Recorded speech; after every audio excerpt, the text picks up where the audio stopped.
Hello friends, स्वागत है आपके अपने ऑफिशियल यूट्यूब चैनल विकास किंग में। आज का अपना टॉपिक है संविधान के महत्वपूर्ण अनुच्छेद। कुछ अनुच्छेद मैंने पार्ट 1 में कंप्लीट करवा दिए थे। अगर आपने पार्ट 1 नहीं देखा तो डिस्क्रिप्शन में लिंक है, वहां से आप देख सकते हो। तो चलिए चलते हैं अपनी टॉपिक की ओर बिना टाइम वेस्ट किए। सुप्रीम कोर्ट और हाई कोर्ट, ठीक है। अनुच्छेद 124 सुप्रीम कोर्ट का गठन।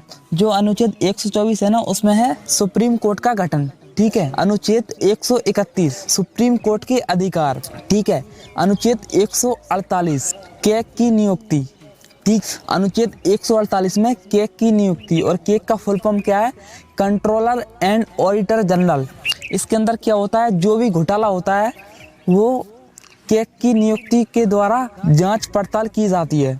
तो अनुच्छेद 124 में सुप्रीम कोर्ट का गठन है, और अनुच्छेद 214 में राज्यों के लिए हाई कोर्ट का गठन है, ठीक है। अनुच्छेद 216 में हाई कोर्ट का गठन। अनुच्छेद 216 में क्या है? हाई कोर्ट का गठन। केंद्र राज्य संबंध। अनुच्छेद 249 राज्य सूची विषय पर कानून बनाने की शक्ति।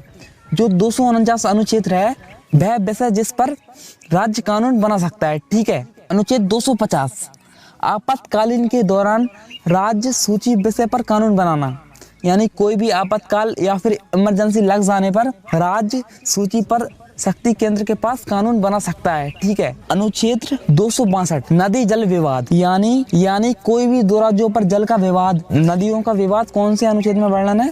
262 नदी जल विवाद, ठीक है। मान के चलो मध्य प्रदेश और उत्तर प्रदेश में, जो मध्य प्रदेश में नदी जा रही है वो मध्य प्रदेश वाले लोग उसमें बांध बना दें, तो उसका विवाद कौन करेगा? अनुच्छेद 262 के तहत नदी जल विवाद, ठीक है। अनुच्छेद 263 अंतर्राष्ट्रीय परिषद, दो राज्यों के बीच विवाद, इसमें भी संसद कानून बना सकता है। कोई भी दो राज्य आपस में झगड़ रहे हैं या फिर लड़ रहे हैं, अनुच्छेद 263 के तहत अंतर्राष्ट्रीय परिषद के तहत संसद कानून बना सकता है, ठीक है। अनुच्छेद 280 में क्या है? वित्त आयोग। अनुच्छेद 312 इसमें है अखिल भारतीय सेवा। इसमें किसका वर्णन है? IAS, IPS और IFS, ठीक है। अनुच्छेद 315 में संघ एवं राज्य के लिए लोकसभा आयोग यानी UPSC का वर्णन। अपने सुप्रीम कोर्ट, हाई कोर्ट तथा केंद्र राज्य संबंध कंप्लीट हो चुके हैं। अब आते हैं अपन निर्वाचन आयोग पर।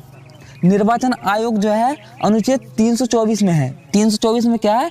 निर्वाचन आयोग। राज्यभाषा अनुच्छेद 343, इसमें भाषा कौन सी है? हिंदी, और लिपि देवनागरी के द्वारा, ये भी बहुत महत्वपूर्ण है। आपातकाल में क्या है?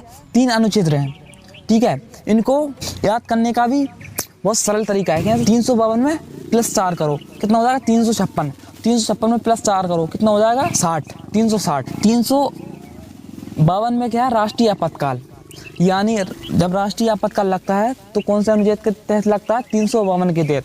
और राष्ट्रीय आपातकाल कब लगता है? जब एक देश से दूसरे देश से युद्ध हो जाए, इसमें क्या लगाते हैं? राष्ट्रीय आपातकाल। अनुच्छेद 356 राष्ट्रपति शासन। अनुच्छेद 356 में क्या है? राष्ट्रपति शासन। और अनुच्छेद 360 इसमें है वित्तीय आपातकाल। ये अपने देश में कभी नहीं लगा, वित्तीय आपातकाल कभी नहीं लगा।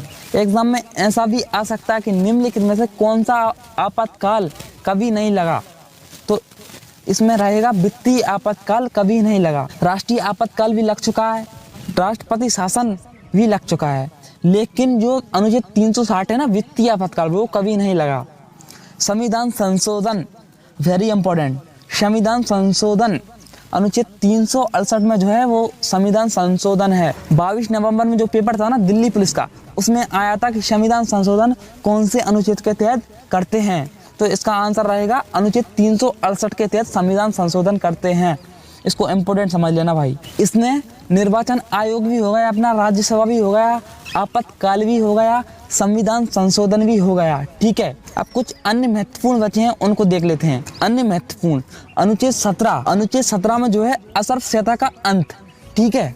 अनुच्छेद नंबर 29 इसमें है अल्पसंख्यक हितों का संरक्षण। अनुच्छेद 29 में क्या है? अल्पसंख्यक हितों का संरक्षण।